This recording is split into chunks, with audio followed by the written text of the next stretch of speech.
আল্লাহ তাআলার প্রথম চাওয়া মুমিনের কাছে গুনাহ ছেড়ে দাও, গুনাহ ছেড়ে দাও।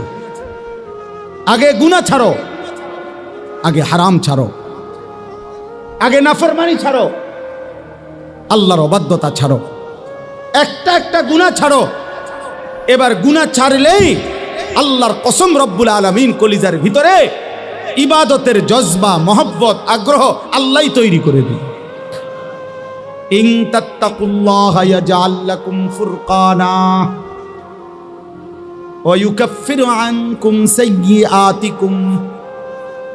আল্লাহ বলে যদি তাকওয়া অবলম্বন করো, গুনাহ ছেড়ে দাও, আমি রব্বুল আলামিন ওয়াদা দিলাম অন্তরের মধ্যে, দিলের মধ্যে সত্য মিথ্যার পার্থক্যকারী একটা শক্তিওয়ালা, একটা শক্তি যেটার নাম ফুরকান, এমন একটা থার্মোমিটার আমি আল্লাহ তোমার দিলের মধ্যে দিয়ে দেব।